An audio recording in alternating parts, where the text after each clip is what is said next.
मोहन नगर के पास एक जंगल था। उस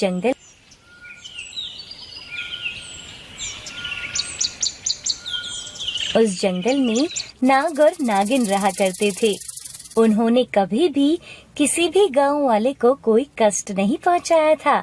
एक दिन वो दोनों जंगल में घूम रहे थे। नाग नागिन से कहता है, तुम चलो, मैं मोहन नगर होकर आता हूँ। ठीक है, मैं गुफा में आपका इंतजार करूँगी। नाग मोहन नगर की तरफ चल देता है। गांव में पहुंचकर नाग मोहन नगर में बने मंदिर में चला जाता है। तभी सीढ़ियों पर से एक बच्चा नीचे की तरफ उतर रहा था। तभी उसका पैर सांप पर पड़ गया और नाग उसे डस लेता है। बच्चा जोर से चिल्लाता है और लोग वहाँ इकट्ठा हो जाते हैं। तभी एक आदमी नाग को वहाँ से जाते हुए देख लेता है। अरे, इसे तो सांप ने डस लिया है। वो देखो, सांप जा रहा है। बच्चे की माँ वहाँ आ जाती है। क्या हुआ मेरे बेटे को? माताजी, इसे एक सांप ने डस लिया है। बड़ा जहरीला सांप लग रहा था वो। मेरे बच्चे को बचा लो, कोई मेरी मदद करो। माताजी, इसका बचना तो मुश्किल लग रहा है। तभी वहाँ एक साधु बाबा आ जाते हैं। जय भोलेनाथ की। क्या हुआ है यहाँ? बाबा, मेरे बच्चे को सांप ने काट लिया है। कृपया मेरे बच्चे को बचा लो। तुम घबराओ नहीं माई, मैं अभी देखता हूँ कि मैं क्या कर सकता हूँ। किस तरफ गया था वो सांप? उस दिशा में बाबा। ठीक है, मैं अभी उस सांप को बुलाता हूँ। तुम इस बच्चे से दूर हो जाओ। और सभी उससे दूर हो जाते हैं।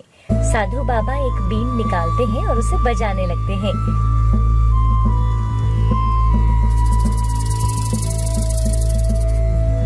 थोड़ी देर में वो सांप वहाँ वापस आ जाता है। तभी लोग उसे देखकर डर जाते हैं। सांप बच्चे के पास आकर उसका सारा विष पी लेता है और सांप वहाँ से वापस चला जाता है। थोड़ी देर में बच्चे को होश आ जाता है और उसकी माँ उसे सीने से लगा लेती है। आपका बहुत बहुत धन्यवाद बाबा। आज आपने मेरे बच्चे को दूसरा जीवन दान दिया है। मैं सदा आपकी आभारी रहूंगी। ये सब तो भोलेनाथ की लीला है। उनकी इच्छा के बगैर तो एक पत्ता भी नहीं हिलता। जय भोलेनाथ की। दूसरी तरफ नाग अपनी गुफा में वापस पहुंच जाता है। ये क्या हुआ स्वामी आपको? नाग उसे सारी बात बताता है कि कैसे अचानक बच्चे का पैर उस पर आने से वो डर गया और उसने उस बच्चे को डस लिया। और फिर एक साधु ने बीन बजाकर मुझे मजबूर कर दिया और मुझे उस बच्चे से अपना सारा विष वापस लेना पड़ा। अब मेरा बचना बहुत मुश्किल है। नहीं स्वामी, मैं आपको कुछ नहीं होने दूंगी। लेकिन सांप अपने प्राण त्याग देता है। नागिन नाग के शव को संभाल कर रख देती है। मैं उस बच्चे और साधु को नहीं छोड़ूंगी जिसकी वजह से मेरे स्वामी के प्राण गए हैं। नागिन मोहन नगर की तरफ चल देती है। नागिन अपना रूप बदल कर उस बच्चे की तलाश करने लगती है। लेकिन तभी उसे पता चलता है कि जिस साधु ने उसके नाग को विष पीने के लिए मजबूर किया था, वो मंदिर में ही बैठा है। मैं इसे मंदिर में नहीं डस सकती। एक बार ये मंदिर से बाहर आ जाए तो मैं इसे नहीं छोड़ूंगी। सूर्यास्त होने लगता है। तभी वो साधु बाबा भी मंदिर से बाहर आ जाते हैं और जंगल की तरफ चल देते हैं। अरे वाह, ये तो खुद ही अपनी मौत के मुंह में जा रहा है। नागिन साधु का पीछा करने लगती है और साधु के सामने आ जाती है। ये क्या, एक इच्छाधारी नागिन? हाँ साधु, मैं एक इच्छाधारी नागिन हूँ। क्या चाहिए तुम्हें मुझसे? मुझे तेरे प्राण चाहिए। तेरी वजह से मेरे पति की जान गई है। अब मैं तुझे नहीं छोड़ूंगी। क्या वो भी एक इच्छाधारी सांप था? देखो नागिन, उस बच्चे की जान बचाने को कोई और रास्ता नहीं था, इसलिए मुझे तुम्हारे नाग का सहारा लेना पड़ा। लेकिन अब मैं तुझे नहीं छोड़ूंगी। रुको नागिन, मेरी जान लेने से क्या तुम्हारा नाग जीवित हो जाएगा? मैं तुम्हें एक रास्ता बता सकता हूँ जिससे तुम्हारा नाग वापस जीवित हो सकता है। क्या मेरा नाग जीवित हो सकता है? हाँ नागिन, यदि तुम उस बच्चे की 21 वर्ष की आयु में प्राण ले लेती हो तो तुम्हारा नाग जीवित हो सकता है। लेकिन ये पूरी प्रक्रिया कैसे होनी है ये मैं तुम्हें तभी बताऊंगा। नहीं साधु, ये तो अपनी जान बचाने के लिए बोल रहा है। यदि तुम्हें ऐसा लगता है तो तुम मेरे प्राण अभी ले सकती हो। ठीक है साधु, मैं उस बच्चे के 21 वर्ष की आयु तक का इंतजार करूंगी। और नागिन वहाँ से चली जाती है। इच्छाधारी नागिन। एक गांव में सुमन नाम की एक औरत थी। उसके घर में उसका पति, उसकी सास और एक बेटा था। लेकिन काम की तलाश में उसके पति को शहर जाना पड़ा था। उसकी सास उस पर बहुत अत्याचार करती थी। वो उससे घर का सारा काम करवाती थी, लेकिन चैन से खाना भी नहीं खाने देती थी। एक दिन सुमन का बेटा मोहन उससे बोलता है, माँ, तुम्हें दादी इतना परेशान करती है, तुम इन्हें कुछ कहती क्यों नहीं हो? नहीं बेटा, वो हमसे बड़े हैं। वो जो भी करती हैं हमारी भलाई के लिए ही करती हैं। नहीं माँ, तुम्हें सभी में केवल अच्छाई ही दिखाई देती है। एक दिन सुमित्रा अपने बेटे के साथ बाजार से सामान लेने जाती है।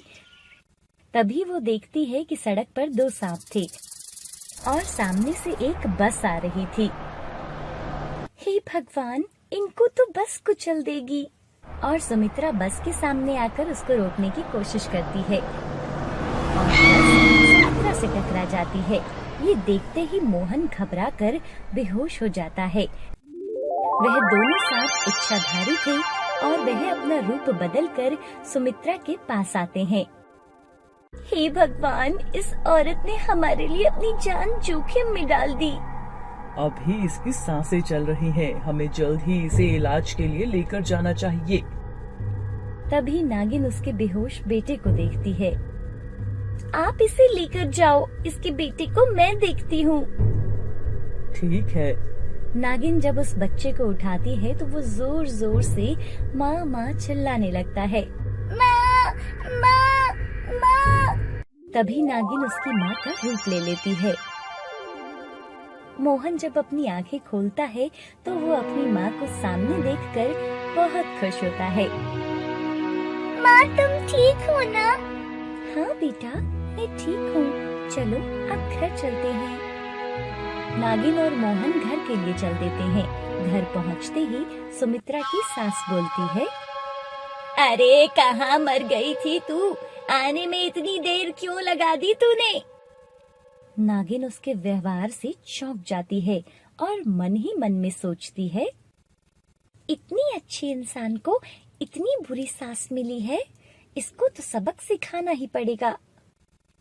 मुंह में पान दबाकर बैठी है क्या? जो कुछ बोल नहीं रही है तू? नहीं माँ जी। चल जल्दी से खाना बना, मुझे बहुत तेज से भूख लगी है। जी माँ जी। नागिन किचन में जाती है और खाना बनाती है। नागिन सोचती है, जब तक इसकी माँ ठीक नहीं हो जाती तब तक मुझे इस बच्चे का पालन पोषण करना होगा। रात का समय था, सभी सो रहे थे। तभी नागिन एक सांप बन जाती है और घर से बाहर चली जाती है। नागिन जंगल में पहुंचकर अपने असली रूप में आ जाती है। तभी वहां नाग भी आ जाता है। अब उस औरत की हालत कैसी है? उसका उपचार चल रहा है, अभी तो वो बेहोश ही है। हे भोलेनाथ, उस औरत को जीवन दान दे दो। नागिन, तुम पर किसी ने वहाँ शक तो नहीं किया ना? नहीं, वहाँ पर तो बस एक उसकी सास रहती है, लेकिन वो बहुत ही अत्याचारी है। जल्द ही मैं उसे सही रास्ते पर लाऊंगी। नागिन वहाँ से चली जाती है और मोहन के पास जाकर सो जाती है। कुछ दिन बीत जाते हैं और नागिन भी सुमित्रा की तरह ही ताने सुनकर दिन काट रही थी। नागिन दिन भर काम करती और रात को रूप बदलकर चली जाती और सुबह होने से पहले घर वापस आ जाती थी। एक रात जब नागिन सांप के रूप में बाहर निकल रही थी, तभी सुमित्रा की सास उसे देख लेती है। ये सांप कहाँ से आ गया घर में? और कौशल्या उसे डंडे से मारने लगती है। नागिन बहुत मुश्किल से वहाँ से निकल पाती है। डंडे की मार की वजह से वो घायल हो जाती है। नागिन, तुम्हें ये चोट कैसे लगी? अरे उस बुढ़िया ने तो मेरी नाक में दम कर दिया है।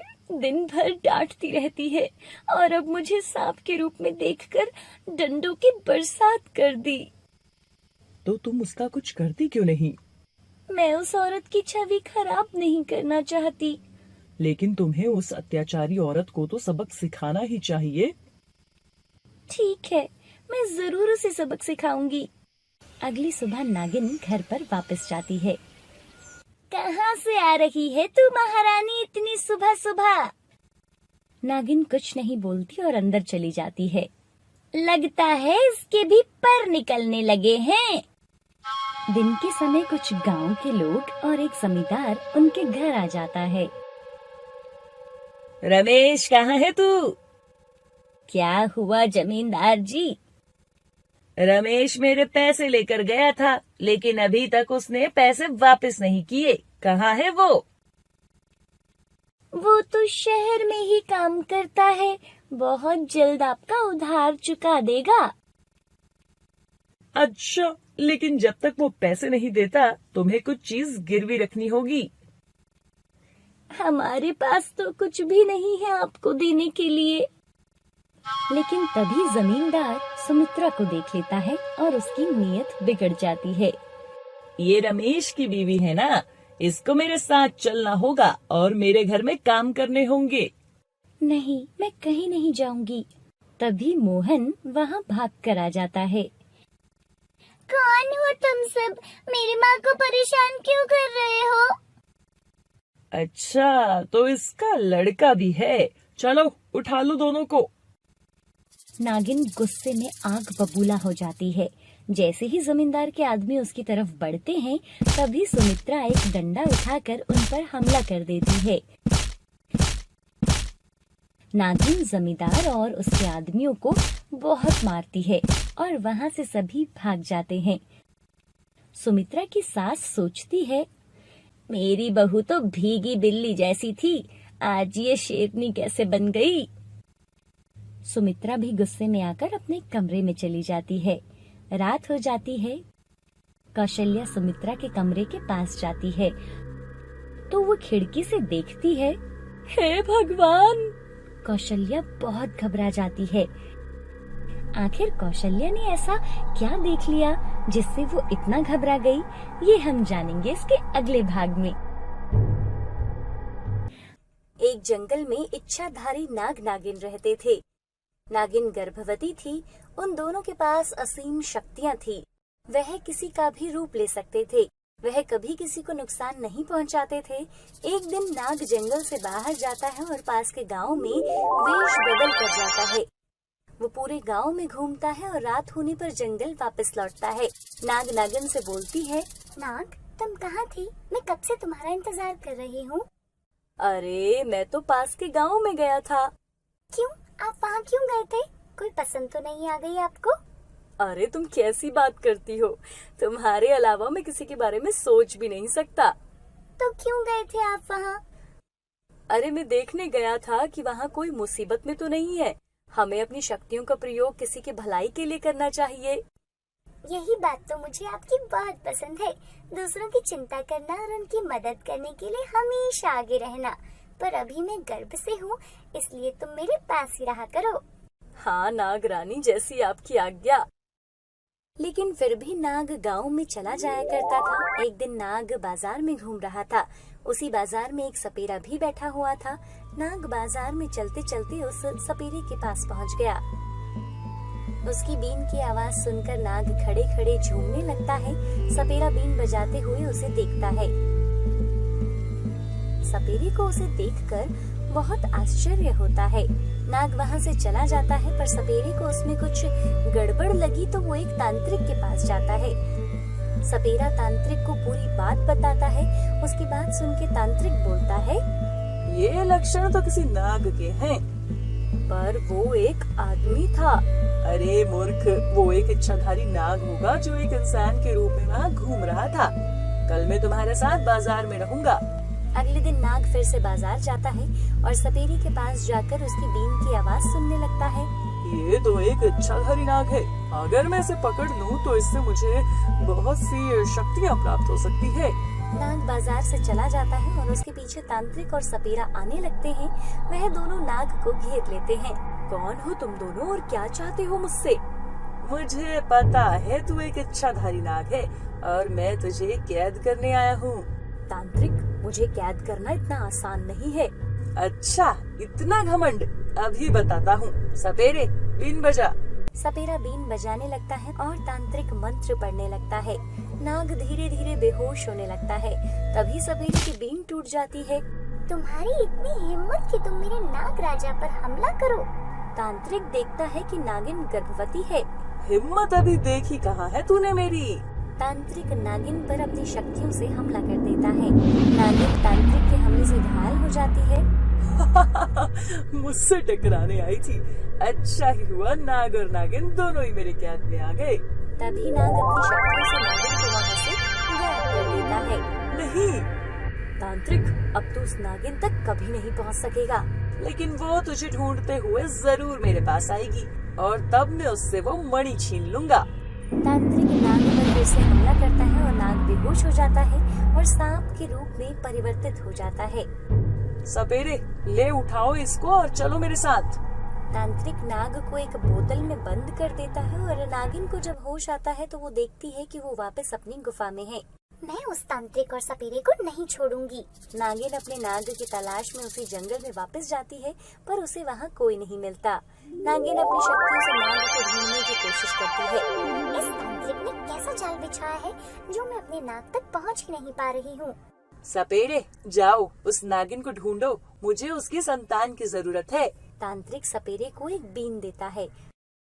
इस बीन की आवाज सुनकर वो नागिन तुम्हारे वश में हो जाएगी और उसको जल्दी ही मेरे पास लेकर आओ। पर इसमें मेरा क्या फायदा? मैं क्यों अपनी जान जोखिम में डालूं? अगर तुम्हें धनी बनना है तो मेरे लिए तुम्हें करना ही होगा, नहीं तो इसी गरीबी में मरो। नहीं, मैं उसे पकड़ के लाता हूँ। और सपेरा नागिन की तलाश में बीन लेकर चल देता है। सपेरा बीन बजाते हुए जंगल के अंदर जा रहा था, पर उसे कहीं भी नागिन नहीं मिलती। न जाने ये नागिन कहाँ छिप कर बैठ गई है। अब अंधेरा भी होने लगा है। अब मुझे घर जाना चाहिए। सपेरा अपने घर जाता है।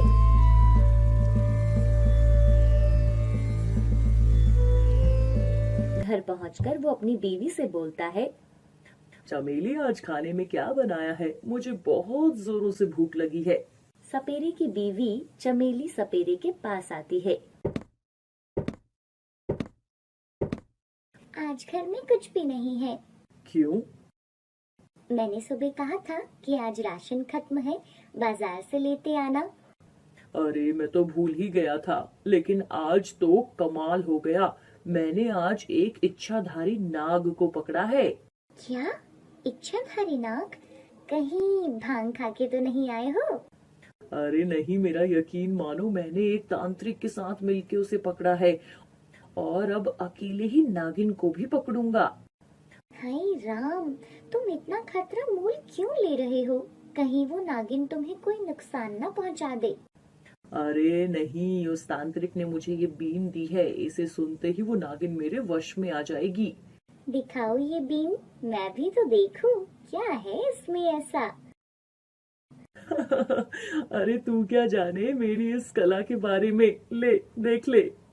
सपेरा जैसे ही बीन अपनी पत्नी को देता है, तभी चमेली वही नागिन के रूप में आ जाती है। नागिन, तुम इस बीन के दम पे मुझे पकड़ने आए थे ना, तो ये लो। नागिन बीन को तोड़ देती है। बताओ मेरे नाग को कहाँ छुपा के रखा है तुमने? सपेरा नागिन को उस स्थान के बारे में बता देता है जहाँ तांत्रिक ने नाग को कैद करके रखा हुआ था। अब मुझे माफ कर दो, मैं कभी भी तुम्हारे रास्ते में नहीं आऊंगा। अब तुम्हें नाग को छुड़वाने में मेरी मदद करनी पड़ेगी, वरना मैं तुम्हारी बीवी को नहीं छोड़ूंगी। ठीक है, तुम जैसा कहोगी मैं वैसा ही करूँगा। नागिन फिर से चमेली का रूप ले लेती है और सपेरा नागिन को लेकर तांत्रिक के पास चल पड़ता है।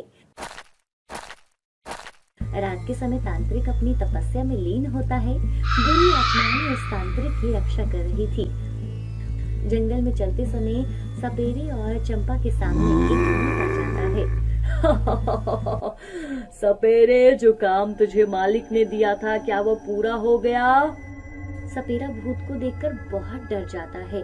सपेरा डरते हुए बोलता है, नहीं नहीं, मैं तो उनसे कुछ पूछने आया हूँ। ये औरत कौन है तेरे साथ? ये तो मेरी बीवी है चंपा। तो इसे लेकर वापस चले जाओ, क्योंकि स्वामी अभी अपनी तपस्या में लीन है और सूर्योदय के बाद ही उठेंगे। नागिन सोचती है, ये सही समय है। अगर मैं इन बुरी आत्माओं का मुकाबला कर लूं, तो तांत्रिक के उठने से पहले मैं नाग को छुड़ा सकती हूँ। भूत भैया, हमारा उनसे मिलना बहुत जरूरी है। वो नागिन हमारे पीछे पड़ गई है और उसने इनकी बीन भी तोड़ दी है। कृपया हमें उनके पास जाने दो। मेरे होते हुए वो नागिन तुम्हारा कुछ भी नहीं बिगाड़ पाएगी, लेकिन अगर तुम जाना चाहते हो तो तुम अकेले अंदर जा सकते हो, मगर तुम्हारी बीवी को यहीं रुकना पड़ेगा। ठीक है, मैं वापस चली जाती हूँ। सपेरा नागिन को वापस छोड़ने चल देता है और फिर नागिन सपेरे का रूप ले लेती है और वो भूत के पास वापस आती है। अब मुझे अंदर जाने दो, मैंने अपनी बीवी को घर वापस भेज दिया है। अब भूत सपेरे को तांत्रिक के पास भेज देता है। नागिन तांत्रिक के पास पहुंच जाता है। तांत्रिक अपने ध्यान अवस्था में बैठा था। नागिन सपेरे के बताई बोतल को ढूंढने लगती है और वह बोतल नागिन को मिल जाती है, लेकिन बोतल मंत्रित होने के कारण नागिन उसको खोल नहीं पाती। ये कैसा जादू है जो ये बोतल खोल नहीं पा रही हूँ? अभी मुझे यहाँ से निकलना चाहिए। जब नागिन सपेरे के रूप में वापस निकल रही थी, तभी उसके सामने वही भूत आ जाता है। सपेरे, ये तू किसे ले जा रहा है? क्या तू हमारे साथ धोखा कर रहा है? हट जा मेरे सामने से, वरना तुझे मैं इस बोतल में कैद कर दूंगा। नागिन अपने असली रूप में आ जाती है। ये तो वही नागिन है, मैं तुझे नहीं जाने दूंगा। आज मुझे यहाँ से कोई जाने से नहीं रोक सकता।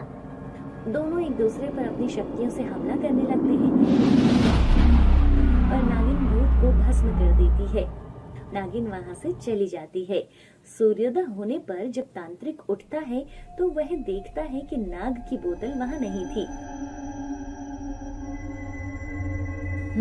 जैसा मैंने सोचा था सब वैसा ही हुआ है।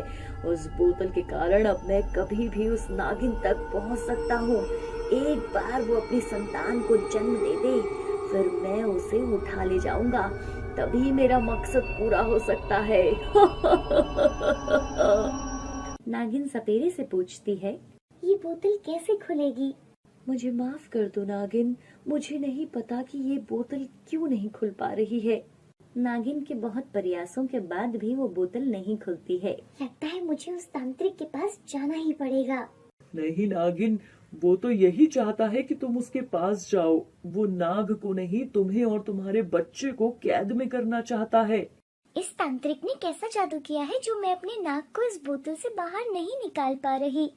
नागिन, मुझे माफ कर दो, ये सब मेरी वजह से हुआ है, लेकिन मैं नहीं जानता कि उसने क्या किया है। तो तुम्हें मेरी एक मदद करनी होगी। क्या करना होगा मुझे? तुम्हें ढोलक नगर जाना होगा। वहाँ एक आश्रम है, वहाँ तुम्हें एक साधु बाबा मिलेंगे। वो तुम्हें इसका जरूर कोई हल बता देंगे। अब तुम्हें ही उनके पास जाना होगा। ठीक है नागिन, इस मुश्किल में मैंने डाला है तो अब निकालूंगा भी मैं ही। सपेरा ढोलक नगर साधु बाबा से मिलने निकल जाता है।